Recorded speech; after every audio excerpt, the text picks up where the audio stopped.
We are on. We're live. Welcome everyone to our podcast where we discuss all things property and the people involved.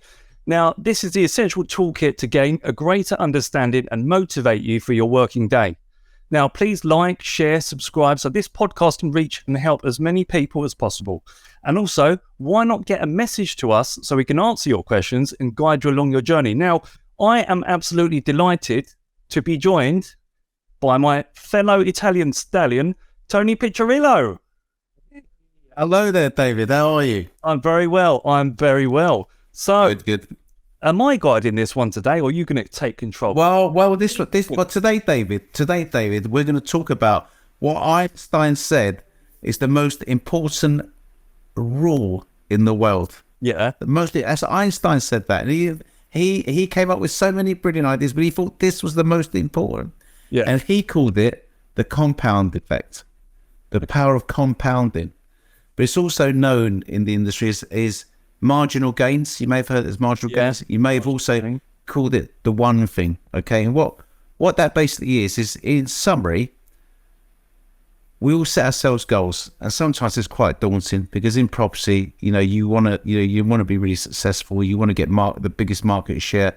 You want to get the most properties on. And sometimes you're thinking, how am I going to do that? Because that's like a massive task and I'm just not in that position. Yeah. And this is what's going to help you there, because what it's saying is that small things, small changes, small improvements in your habits over a long period of time will make a massive difference to you. Come on then. Talk us through it. Let me ask you a question. Let me ask you a question first of all. Let me ask you a question first. How do you eat an elephant? Slowly.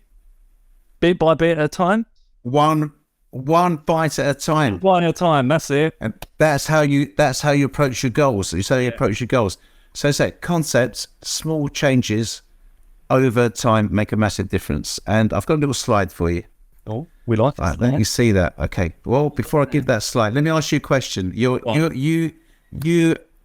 are a man who's a businessman. So if I was to offer you now £1 million. 1 million. I know it's pocket change for you, David, but £1 million. Right. Or I say to you, but I'll give you 1 penny, but I'll double it every day for the next 30 days. You'd have to go for the £1 million. I mean, I would be inclined to go for the £1 million. Well, let me check. But that's well. So let's say this. Let's say we turn up. We go to an agent's house.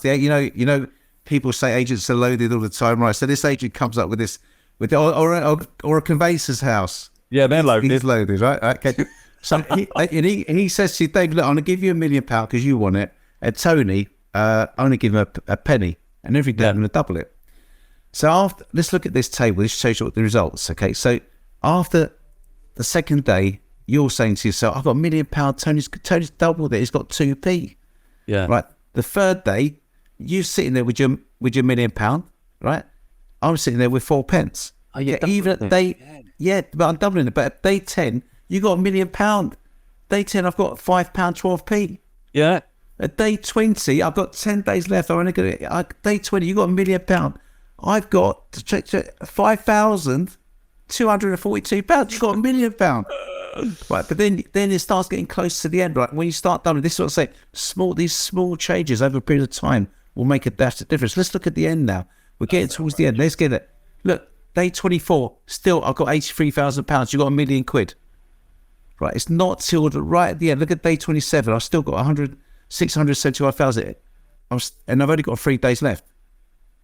But now this is where it really comes into effect. Look at right at the end, day 28. I've got £1,300,000 on. Yeah. Day 29, I've doubled it again, £2,600,000. Day 30, I've got £5,300,000 on. I should have waited. You should have waited. That's day 30. What an idiot. but this is it. This is, say, small changes make a massive difference. And this David applies. Say, if you want to lose weight, okay. If you want to lose weight, then the idea is if you were to have 1 bag of crisps less every day, okay, 1 bag of crisps. After 1 day, you won't lose much weight, okay? But if you keep on doing that, After a month, it won't make much difference. But if you keep on doing that, you know how much weight you lose over 3 years? Just one bag of crisps less for a day. How much weight do you think you lose in a period of 3 years? What is the metric? 27 pounds. What? So that's a stone and a half. That's how you lose. Yeah. It's outrageous, isn't it? Yeah, just buying a pack of crisps less. But this is... No, thanks, Jesse. I've just been asked if I want a packet of crisps. No, oh my gosh. God, now you heard that. You can't, can you? Anymore? No, I'm not. You can't have that. No, I'm going to say no. But this is what it's like, David, where we're getting our habits. So small habits will eventually make a big difference. Yeah. Eventually make a big difference. I have screenshot that. Screenshot that. How do we click that back? Oh, yeah, that was... that's brilliant. That's fascinating. That's there. It's fascinating. Just being patient, you know. Day 30. Exactly. Yeah, I know. Day 30, but the secret is, though, David, keep on doing it. Yeah. And keeping your motivation. Because what happens as humans is you don't see immediate results and you give up. You're exactly right. You're right. And I'm going to use a good example of this. Going to the gym. So I'm guilty of this myself, Toga. I'm completely guilty, right?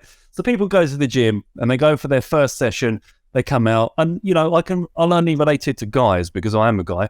And I've seen people in the gym that are just like, you know, checking it out, doing that, looking in the mirror after one session. And I've even done it myself. Like I'll come out the gym, the home gym in the morning, and then I check myself out in the mirror because you're pumped. You're like, yeah, this is good, this is working. And then you look at yourself later on in the evening, you're like, you feel like a dweeb again. You think, where's that gone? And I'm getting frustrated myself. So then what I've done is I've looked on my calendar when I started changing my mindset, changing my habits, and I've only been doing it 2 weeks, and I'm expecting to look like Schwarzenegger, you know? And I'm thinking that is the problem with people. They're so impatient, and they don't see those tiny little steps. I mean, I've worked with people in the industry, as you probably have, Tony, where, you know, they join the company, and within 6 months, they want promotion, they want senior, they want this, they want that, but they haven't quite yet proved themselves as worthy of that. Because the impatient nature of the world we live in today, there's an expectation that should happen quickly. But I love that. I think, David, it's really true, is it? Because what happens is that you see some people change jobs all the time. Yeah. So they go into one place, you know, they try, it's not working what they expect, so they just give up. But it is just about those continuously small marginal improvements which will make a difference. And equally, I've been into businesses where there was a really good story in the paper the other day, and I saw a guy who was 18. He couldn't read or write until he was 18, and up until about 8 years, he's now about 37. Yeah, and up until 8 years ago, he was working in Sainsbury's and Boots, trying to put himself through. Like, he couldn't read at the 18. Then he started to read. Then he went to university. Then eventually got a PhD. 8 years ago, he was supplementing himself working in Boots and Sainsbury's, and now he's just got the youngest black professor at Cambridge University at 37. Wow. He couldn't read, you know, like less than that, you know, like 17 years ago. So it's amazing that he took little steps to make massive changes. 17 years ago. 17, yeah. So he was 18, he couldn't read. He's now 37. So he's built it home from there. So that's still impressive, though, isn't it? It's amazing. You can't read until you're 18, and then you become a professor at Cambridge. It's amazing. But those little steps, and what happened, David, is the British cycling team, they had the same principle. So there was a guy that ran it called David Brailsford, and he came along. Before he came along, British cycling hadn't won anything major in cycling for about 100 years. Yeah. And he came along and he looked at just tiny things. He's looking at, and the reason this is going to be important is because I want people to take notes. Because in a minute, I'm going to be asking people to make a note of 5 changes they can make in their business. 5 small changes they can make in their business that if you keep doing them every day, it's going to make a massive difference to you at the end of your year. Yeah. So I'm going to ask you that, and I'll give you some examples of what we do in our business, and David maybe can share some examples of what you do. But at British Cycling, so when he went in, he made small changes. So he changed what the cyclists wore. So it made it a bit more comfortable, a bit lighter. He changed them after they had the workout, between them waiting for the next session, they had to put a tracksuit on, keep them a bit warmer, keep them a bit more nimble. He changed what they ate a little bit, gave more nutritious food. And one of the best examples of this, marginal gains is Bradley Wiggins, which is the guy that you've heard of Bradley Wiggins. Yeah. So one of the things he couldn't sleep well when he was doing the Tour de France. What he did, just couldn't sleep. It was just that he found it uncomfortable in people's beds. Oh, I see. Didn't like it. Yeah. So when he went to a hotel, he didn't like it. So what David Brailsford did is he brought his bed from England. He brought it on the tour bus, and every night the bed would be set up in the whatever hotel he was staying at. But the actual bedstead, everything. And he slept all right. And he said it's okay, but it wasn't a massive difference. That's not going to make you win the Tour de France, but overall, those little 1% gains, overall made a big difference. And David, you think about it, in our businesses, in something like that, it's the small differences which make the massive difference. If you go out on a letting, David, the difference between you getting it on or someone else might be that little thing. They might think, David, you know what? I like David because he's just got that trust. He can sell his professional. That's what makes the difference. Don't you think? Yeah, absolutely. I think it's just incredible that there's tiny little things. And once you get into the rhythm, like you get it into the muscle that you're doing that. Because sometimes a lot of people don't like change, do they? So as soon as you kind of, you implement something, it's like you've got to change it. You think, well, crikey, this is how I can't get this into my head. I don't like it. It's a sea change. I'm uncomfortable. It's out of my comfort zone. But then when you think, when you do something little like that and just stick with it, and how long does it take? Wasn't there a thing where it takes about a month, or you do something 60 times, or build a habit? To build habits, David, different people say different things, but some people say 30 days, some people say 60 days. I think that's the most common thing that people go for, but I think that's probably right, because once you got that, you got it into your mind, that's all you used to do, and that becomes your habit. But equally, very interesting stat, I think I said before, most people give up on their New Year's resolution within 32 days. That's it. So most people don't do it because they just go back to the old self because they haven't become a habit. So I'll tell David, what sort of things in your office? I want the people listening to make a note. Please make a note. It's going to change your business. Are there small things that you do that really initially didn't make much of a difference, but now have really helped your business? Oh, now you put me on the spot. Actually, yeah. So you do your monthly one-to-one, your appraisal with your team, your staff. It's that dedicated time, isn't it? So what we tend to do is we now have a special meeting room that we use in the office. We pay someone once a month. I'm going to use that room for the day. Bang, and it's a dedicated meeting room. It's not stressful. What I've done is I allow about an hour and a half, sometimes 2 hours for a one-to-one, because the thing is, you can run over. Someone might be in and out. Well, the first hour is you talking to David. Well, this is it. It's a me moaning. But the key I've implemented is like giving that time either side. So you haven't got your member of staff going, oh, David, can we rush this along? Because I've got viewings. One-to-one day, it's got to be one-to-one day. So that's one thing. But also just I've implemented this thing. It's like it's a spreadsheet, and they put in the data. There's various different tabs, and it's how they're feeling, how they felt during the month, and how they feel on the day of the one-to-one, because they could be completely different. Like you could have a member of staff that said, I've been so stressed this month, but so many issues, this has gone on, that's gone on. Okay, let's detail that. And on the day of the one-to-one, they're like, actually, do you know what? I've dealt with that. I'm buzzing now. I'm back in the room. So it's a chart, and it's basically how they're feeling, how they feel their relationships are with others, how they feel they're coping with situations, how they feel positive about the future. I mean, there's I think perhaps I should have got it up here just to show people as I display. But do you know what? I've implemented that.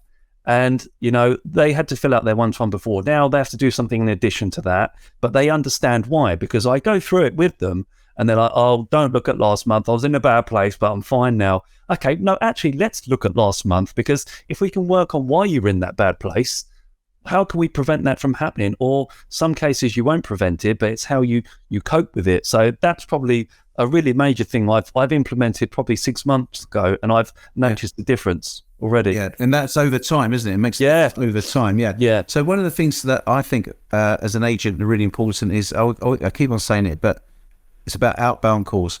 So one of the things that we do, we're a conveyancing practice, but say I was an agent, and one of the things we did in our agency is to make more outbound calls. Yeah.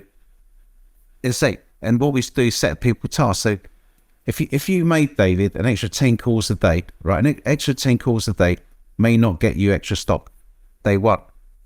But if you keep doing that, at the end of the first week, you got 50 extra calls. Yeah.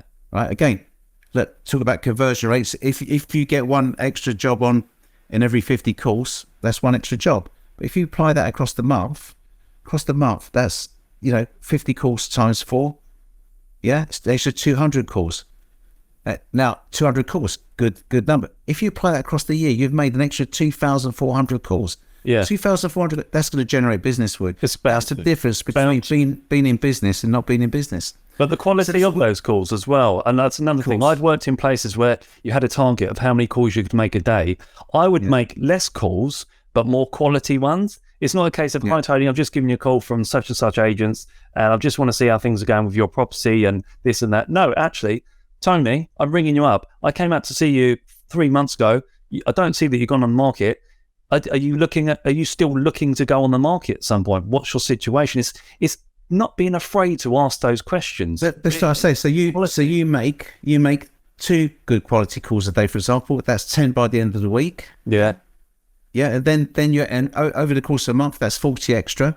Yeah. Yeah, over the course of the year, that's 480 extra. But that's going to make a difference to your business, Yeah. So, David, we're running out of time again. We are. So again, we keep doing it. It's too much great content. That's what it is. So go on. Yeah.